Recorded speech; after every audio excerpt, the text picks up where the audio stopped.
ખુલાસો।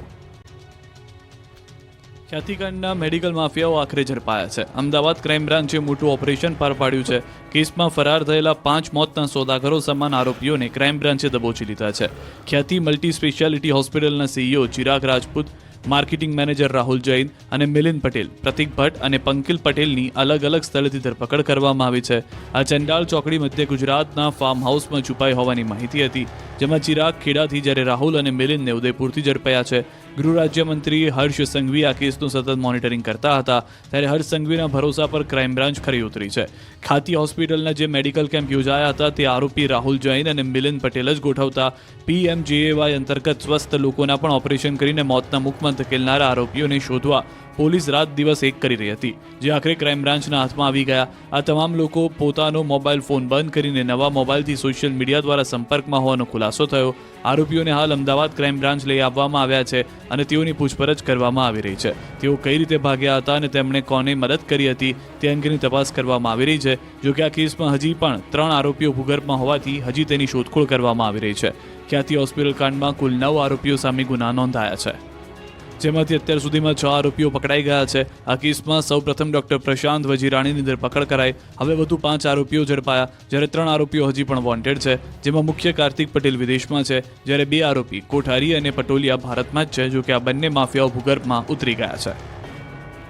ધોરાજીના રોડ બનાવતા કોન્ટ્રાક્ટરે લોકોના હાડકા ભાંગવાનો કોન્ટ્રાક્ટ લીધો। રાજકોટના ધોરાજીમાં કોર્પોરેશન અને રોડના કોન્ટ્રાક્ટરના બુદ્ધિનું દેવાળું ફૂક્યું। ધોરાજીના લોકોને ખરાબ રોડથી છુટકારો તો અપાવ્યો, પણ રોડ બનાવ્યા બાદ લપસણી માટી નાખી છાંટી જાણે રોડ બનાવતા કોન્ટ્રાક્ટરે લોકોના હાડકા ભાગવાનો કોન્ટ્રાક્ટ લીધો હોય તેવું લાગે છે। રાજકોટના ધોરાજીમાં વાહન ચાલકો માટે કાદવવાળો રસ્તો પરેશાન રૂપી બન્યો છે। આ સીસી રોડ બનાવ્યા બાદ તેના પર માટી નાખી પાણીનો છંટકાવ કરવામાં આવતા કાદવના ઢગલા થઈ ગયા, જેથી અવરજવર કરતા લોકો આ રોડ પર લપસી જાય છે। રોડ બની ગયાના 12 દિવસ બાદ પણ કોન્ટ્રાક્ટર દ્વારા માટી સાફ નથી કરાઈ, જેથી આ રીતે લોકો લપસી રહ્યા છે। ત્યારે સ્થાનિકો કહી રહ્યા છે કે રોડ તો બની ગયો, પણ હવે માટી ક્યારે હટશે તે જોવાનું રહ્યું। ઠંડી જામતા તસ્કરો બન્યા બેફામ, 4 શહેરમાં મચાવ્યો તરખાટ, પ્રેમિકા સામે વટ પાડવા પાગલ પ્રેમી બન્યો ચોર। ઠંડીમાં રાત્રે જાગતા રહેજો, નહીં તો ઘર ખાલી થઈ જશે, કેમ કે શિયાળો જામતા જ જાણે તસ્કરોનો ધંધો જામી ગયો હોય તેવું લાગે છે। સુરતથી લઈ અમદાવાદ સુધી તસ્કરો બેફામ બન્યા છે। સુરતમાં તો હવે મંદિરને પણ તસ્કરો છોડતા નથી। ઓલપાડના કુડસર ગામે તસ્કરે એક મંદિરને નિશાન બનાવ્યું। સમૂહ વસાહત ખાતે આવેલ શિવ મંદિરમાં ચોરી કરી હતી। મંદિરમાં પ્રવેશી દાનપેટી તોડી રોકડની ચોરી કરી। 3 મહિના અગાઉ પણ આ જ મંદિરમાં ચોરી થઈ હતી। તો સુરત પોલીસે એક એવા ચોરની ધરપકડ કરી જે પોતાની પ્રેમિકાનું ભરણ પોષણ કરવા ચોરીના રવાડે ચડ્યો। ચોરીના ગુનામાં પોલીસે 3 ગેંગના કુલ 9 શખ્સોની ધરપકડ કરી। આરોપીઓ પૈકી કિશોર અમદાવાદથી પરિણીતાને ભાગાડી સુરત લાવ્યો હતો। આર્થિક સંકળામણ હોવાથી ગુજરાન ચલાવવું મુશ્કેલ બનતા તેણે વાહનોની ચોરી શરૂ કરી। પોલીસ તપાસમાં સામે આવ્યું કે સુરતમાં પાંડેસરા, અલથાણ, ઉધના, સરથાણા અને મહારાષ્ટ્રમાં ફરિયાદ નોંધાયેલી છે। 3 ગેંગના સભ્યો સાથે મળીને ચોરીની ઘટનાને અંજામ આપતા હોવાનો ખુલાસો થયો છે। આ તરફ મહેસાણામાં દરગાહમાંથી દાનપેટીની ચોરી થઈ। મહેસાણાના દિતિયાસણ ગામ વિસ્તારની દરગાહમાંથી તસ્કરો ઉઠાવી ગયા દાનપેટીમાંથી અંદાજે 20,000 રોકડની ચોરી થઈ। 2 અજાણ્યા શખ્સો વિરુદ્ધ નોંધાઈ ફરિયાદ। વડોદરાના યાકુતપુરા વિસ્તારમાં તેલના વેપારીની દુકાન બહાર ધોળા દિવસે ચોરીની ઘટના બની। દુકાન બહાર પાર્ક કરેલા મોપેડમાંથી 3 લાખની રોકડ રકમની ચોરી થઈ। વેપારીની નજર ચૂકવી ગઢિયો મોપેડની ડેકીમાંથી રોકડ લઈ ફરાર થઈ ગયો। અમદાવાદમાં તો ચોરોએ હદ પાર કરી નાખી। શિવરંજની 4 રસ્તા પાસેની મોતી પાર્ક સોસાયટીમાં ચોરી કરી। એક ઘરમાંથી 5 AC, CPU અને કોપર પાઇપ કેબલની ચોરી કરી।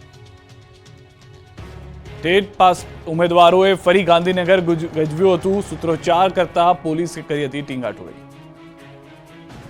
આ વિરોધના દ્રશ્યો છે ગાંધીનગરના। ટેટ પાસ ઉમેદવારોએ પોતાની જૂની માંગોને લઈને ફરી એકવાર ગાંધીનગર ગજવ્યું હતું।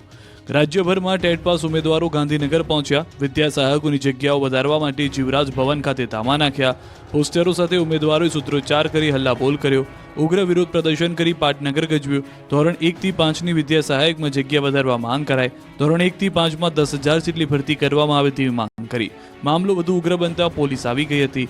પોલીસ અને 30થી વધુ ઉમેદવારો વચ્ચે ચકમક થઈ હતી। પોલીસે ટીંગાટોળી કરી ઉમેદવારોની અટકાયત કરી હતી. માત્ર 5 વ્યક્તિઓને શિક્ષણ મંત્રીને આવેદન આપવા જવા દેવાયા હતા. મહત્વનું છે કે ધોરણ 1 થી 5માં હાલ 16,181 જગ્યાઓ ખાલી છે. વર્ષ 2011 થી 23 સુધીમાં ટેટ 1 પાસ ઉમેદવારોની ખૂબ ઓછી ભરતી કરવામાં આવી છે. જૂનાગઢના તનસુખ ગિરિજીના કૌટુંબિક વારસદારે હરિગીરી પ્રેમગીરી સામે ફરી પોલીસ ફરિયાદ કરી.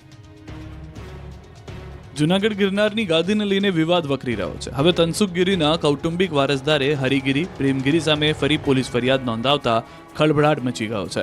અંબાજી મંદિરના મહંત તનસુખ ગિરિજીના દેહ વિલય બાદ તેમની સમાધિ પાસે ધૂળ લોટની વિધિ વખતે ભવનાથ મંદિરના મહંત હરિગીરીએ જૂના અખાડાના પ્રેમગીરીની ચાદર વિધિ કરી નાખી હતી. બાદમાં તનસુખ ગિરિજીના કૌટુંબિક વારસદાર અને ભીડભંજન મંદિરે સેવા પૂજા કરતા તેજસ ભારતી અને તેમની સાથે રસિક ભારતી બંને સામે પોલીસ ફરિયાદ સ્ટેશનમાં થઈ ચૂકી છે. હવે અરજીમાં એવો આક્ષેપ કરાયો છે કે તેઓએ સમાધિ વખતે જો હુકમી અને અખાડાના મહંત તરીકે પદનો દુરુપયોગ કરી પોતાના કુટુંબીજનોને અને સેવકગણને ધાકધમકી આપી સમાધિની કાર્યવાહી કરાવી હતી. ખોટી રીતે ગુરુ પરંપરા તોડી પ્રેમગીરીને મહંત તરીકે જાહેર કરી દીધા હતા. આથી બંને સામે કાયદેસરની કાર્યવાહી કરવાની માંગણી કરી છે. પરિવારજનો દ્વારા ફરિયાદ અરજી કરવામાં આવતા મતપૂડો ફરી એક વખત વિવાદનો છેડાયો છે. ગાંધીનગરમાં જૂનું સચિવાલય ભડકે બળ્યું. રોજગાર તાલીમ કેન્દ્રની કચેરીના 3જા માળે આગ લાગી. ગાંધીનગરમાં જૂના સચિવાલયના બ્લોક નંબર 1માં આગ લાગતા દોડધામ મચી હતી. બ્લોક નંબર 1માં રોજગાર તાલીમ કેન્દ્ર કચેરી અને આગની ઝપેટમાં આવી ગયું. સવારમાં જૂના સચિવાલયના બ્લોક નંબર 1 બિલ્ડિંગમાંથી ધુમાડા બહાર આવતા આગ લાગી હોવાનું સામે આવતા ફાયર વિભાગને જાણ કરવામાં આવી. ફાયરની ટીમ તુરંત ઘટના સ્થળ પર પહોંચી અને પાણીનો મારો ચલાવી આગ પર કાબુ મેળવવાના પ્રયત્નો શરૂ કરી દીધા. આગ કેવી રીતે લાગી તે મામલે હજુ સ્પષ્ટતા કરવામાં નથી આવી. મહત્વનું છે કે વર્ષ 2022માં પણ બ્લોક 16ની ગ્રામ વિકાસ એજન્સી કચેરીમાં પણ ભીષણ આગની ઘટના ઘટી હતી. એ વખતે પણ દસ્તાવેજો અને ફર્નિચર સળગીને ખાક થઈ ગયા હતા. કચેરી દ્વારા તપાસ કરાઈ છે, પરંતુ નુકસાનીનો જો અંદાજ લગાવવામાં આવે તો તે મોટો હોઈ શકે છે. પ્રાથમિક રીતે શોર્ટ સર્કિટના લીધે આગ લાગી હોવાનું જણાવવામાં આવી રહ્યું છે, જેની વધુ તપાસ ચાલી રહી છે. અમદાવાદની ખ્યાતિ હોસ્પિટલે દહેગામના લોકો સાથે પણ કર્યો હતો દગો. અમદાવાદમાં ખ્યાતિ હોસ્પિટલ કાંડ બાદ એક પછી એક પીડિતો સામે આવી રહ્યા છે અને હોસ્પિટલ પર ચોંકાવનારા આક્ષેપ કરી રહ્યા છે.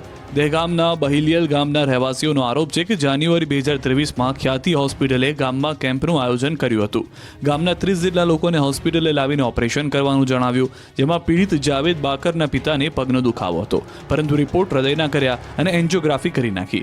ઓપરેશન બાદ હોસ્પિટલમાં જ તેના પિતાનું મૃત્યુ થયું. તો ગામના એક અન્ય પીડિત મહિલાનું કહેવું છે કે તેઓ પોતે પગના દુખાવાની સારવાર કરાવવા માટે ગયા હતા, પરંતુ તેમની એન્જિયોગ્રાફી કરી દેવામાં આવી અને આયુષ્માન કાર્ડ હેઠળ રૂપિયા મેળવી લેવામાં આવ્યા. ત્યારે હવે હોસ્પિટલના કાંડ બહાર આવ્યા હોવાની જાણ થતાં આ પીડિતો પણ ન્યાયની આશા રાખી રહ્યા છે. ખ્યાતિ હોસ્પિટલના પાપીઓએ તેલાવ ગામને પણ ન છોડ્યું. દાદા આયુષ્માન કાર્ડ કઢાવવા ગયા અને ઓપરેશન કરી નાખ્યુંનો લગાવ્યો આરોપ. અમદાવાદના ચકચારી ખ્યાતિકાંડનો ભાંડો ફૂટ્યા બાદ દરરોજ નવા પાપનો પર્દાફાશ થઈ રહ્યો છે. મોતના સોદાગરો એક ગામમાં પોતાના પાપનો ઘડો મૂક્યો છે, તે હવે ફૂટી ગયો છે. અમદાવાદની વિવાદિત ખ્યાતિ હોસ્પિટલના એક પછી એક કાંડ સામે આવી રહ્યા છે. ખ્યાતિ હોસ્પિટલનો વધુ એક કાંડ સામે આવ્યો છે. ખ્યાતિ હોસ્પિટલ દ્વારા તેલાવ ગામના દશરથ ઠાકોરની એન્જિયોપ્લાસ્ટી કરવામાં આવી, ત્યારે દશરથ ઠાકોરનું પણ એન્જિયોપ્લાસ્ટી કર્યા બાદ મોત થયાનો આક્ષેપ કરવામાં આવી રહ્યો છે. મુખ્ય બાબત એ છે કે હોસ્પિટલે પરિવારને જાણ કર્યા વગર જ ઓપરેશન કરી દીધું હતું. મૃતકના પુત્રનો આક્ષેપ છે કે હોસ્પિટલ દ્વારા યોજાયેલ કેમ્પમાં જણાવાયું કે તેમના પિતાની નસ બ્લોક છે અને તાત્કાલિક તેમનું ઓપરેશન કરી દેવાયું હતું, જે બાબતની પરિવારને પણ જાણ કરવામાં આવી નહોતી. દશરથજી આયુષ્માન કાર્ડ કઢાવવા ગયા અને ઓપરેશન કરી દેવાયાનો તેમના પુત્રનો આરોપ છે. ખ્યાતિ હોસ્પિટલ કૌભાંડ બહાર આવતા ક્રાઇમ બ્રાન્ચે નિવેદન માટે ફોન કર્યો. પાટણમાં બાળ તસ્કરી કાંડનો રેલો રાધનપુર પહોંચ્યો. રાધનપુર નગરપાલિકામાંથી બાળકના જન્મ દાખલો કાઢ્યો હતો. પાટણના દંપતીને અનાથ બાળક 1,20,000માં વેચાણ કરી છેતરપિંડી મામલે પોલીસ દ્વારા તપાસનો ધમધમાટ ચાલી રહ્યો છે. પોલીસે આ કેસમાં નિસંતાન દંપતીને સુરેશ ઠાકોર સંપર્ક કરનાર નિષ્કા હોસ્પિટલ મેડિકલ ચલાવતા 2 કર્મચારીઓની પૂછપરછ કરી. કોરડાના નકલી ડોક્ટર સુરેશ ઠાકોરને પણ જેલ હવાલે કર્યો. ત્યારે આ ઘટનાનો રેલો પાટણથી રાધનપુર પહોંચ્યો. રાધનપુર નગરપાલિકામાંથી બાળકના જન્મનો દાખલો કાઢ્યો. માર્ચ 2024 આસપાસ બાળકના જન્મનો દાખલો કાઢ્યો. સૂત્ર દ્વારા મળતી માહિતી મુજબ બાળકનો જન્મનો દાખલો માટેના કાગળ રાધનપુરની સાંઈ કૃપા હોસ્પિટલમાંથી મળ્યા. રાધનપુરની સાંઈ કૃપા હોસ્પિટલમાંથી ડોક્યુમેન્ટ મળવા છતાં જવાબદાર સામે કોઈ કાર્યવાહી નથી કરાઈ, તે મોટો સવાલ છે. બીજી તરફ બાળકના મૂળ માતા પિતા કોણ છે તે તરફ પોલીસ તપાસ ગુપ્ત રાહે કરી રહી છે. સમગ્ર કેસમાં પાટણ એસઓજી પોલીસ મૂળ સુધી ક્યારે પહોંચશે તે જોવું રહ્યું. સુરતની બોગસ હોસ્પિટલને સીલ કર્યા બાદ સંચાલક અને તબીબને નોટિસ. સુરતના પાંડેસરામાં બોગસ જનસેવા મલ્ટી સ્પેશિયાલિટી હોસ્પિટલને સીલ કર્યા બાદ હવે સંચાલક અને તબીબોને નોટિસ ફટકારાઈ છે. તબીબોના ઘરે નોટિસ મોકલવામાં આવી છે, જેમાં 28 નવેમ્બરે તમામ જરૂરી પ્રમાણપત્રો સાથે હાજર રહેવા આદેશ કરાયો છે. સંચાલક અને તબીબો પ્રમાણપત્રો હાજર નહીં કરી શકે તો જિલ્લા કલેક્ટરની અધ્યક્ષતામાં બનેલી કમિટી સમક્ષ રિપોર્ટ કરવામાં આવશે, જેનો રિપોર્ટ ગાંધીનગર સ્થિત આરોગ્ય અને પરિવાર કલ્યાણ વિભાગને કરવામાં આવશે. સ્ટેટ કક્ષાએ રિપોર્ટ આવ્યા બાદ પેનલ્ટી વસૂલાશે અને હોસ્પિટલને સંપૂર્ણ સીલ કરવાની કાર્યવાહી કરાશે. જિલ્લા આરોગ્ય અધિકારી મુજબ હોસ્પિટલને અગાઉ સીલ કરવામાં આવી છે અને નોટિસ પણ ચોંટાડવામાં આવી છે. હોસ્પિટલ પાસે fire NOC, hospital registration, Gujarat nursing council અને પેરામેડિકલ કાઉન્સિલ સહિતના તમામ પ્રમાણપત્રો હોવા જરૂરી છે, જેને રજૂ કરવા માટે હોસ્પિટલના સંચાલક અને તબીબોને એક તક આપવામાં આવી છે. ચકાસણીમાં ગંભીર બાબત મળી આવશે તો હોસ્પિટલની સંપૂર્ણ માન્યતા રદ કરવામાં આવશે. 3 દિવસ બાદ ગુજરાત બની જશે જમ્મુ કાશ્મીર, થરથર ધ્રુજશે ગુજરાત. ગુજરાતમાં ઠંડીનો પ્રકોપ દિવસે ને દિવસે વધી રહ્યો છે. મોટાભાગના શહેર કાતલ ઠંડીની ઝપેટમાં આવી ગયા છે. જમ્મુ કાશ્મીરમાં હિમવર્ષાના કારણે ગુજરાતમાં ઠંડીનું મોજું ફરી વળ્યું છે. ઠંડાગાર પવનો ફૂંકાઈ રહ્યા છે. મંગળવારે ગુજરાતનું નલિયા 13.4 ડિગ્રી સાથે સૌથી વધુ ઠંડુગાર રહ્યું, તો રાજકોટમાં 14.8 ડિગ્રી તાપમાન નોંધાયું. અન્ય શહેરોમાં પણ 15 થી 17 ડિગ્રી આસપાસ તાપમાન નોંધાતા લોકો ગરમ વસ્ત્રોમાં લપેટાતા નજરે પડ્યા. નવેમ્બર પૂરો થવા આવ્યો ત્યારે શિયાળાએ અસલી મિજાજ બતાવ્યો, એટલે હવે કાતલ ઠંડીનો ઓરિજિનલ રાઉન્ડ શરૂ થશે. હવામાન વિભાગની આગાહી મુજબ ગુજરાતમાં ઠંડી હવે ધ્રુજાવી દેશે. 3 દિવસ બાદ ગુજરાતના તાપમાનમાં ઘટાડો થશે. 3 દિવસ બાદ તાપમાનમાં 1 ડિગ્રીનો ફેરફાર થશે. વેસ્ટર્ન ડિસ્ટર્બન્સના કારણે 1 થી 2 ડિગ્રી તાપમાન ઘટી શકે. તાપમાન ઘટતા 3 દિવસ બાદ ઠંડીનો ચમકારો વધશે. હાલ પૂર્વીય પવનો ફૂંકાતા હવામાનમાં વધુ ફેરફાર થવાની શક્યતા નહિવત છે.